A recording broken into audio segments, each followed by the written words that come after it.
മുത്തുമണി പളുങ്ക് വെള്ളം പുഴയിലെന്തേ കൊത്തുപണി കരിമ്പു വള്ളം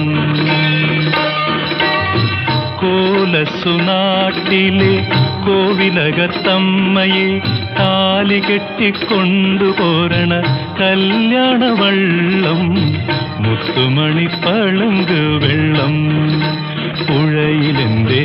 കൊത്തുപണി കരിമ്പു വള്ളം ചെങ്കുളത്താറ്റിൽ ചുരിക കൊണ്ടെറിയുന്നോരംഗച്ചേകവരെ ചെങ്കുളത്താറ്റിൽ ചുരിക കൊണ്ടെറിയുന്നോരംഗച്ചേകവരെ വെറ്റേൻ തിന്നു പടിഞ്ഞാറിരിക്കുന്ന തങ്കച്ചതിരവനെ കൂടെ പോന്നാട്ടെ അംഗം കാണാം പൂവും നുള്ളാം അംഗത്തട്ടിലെ പെണ്ണിനെയും കാണാം.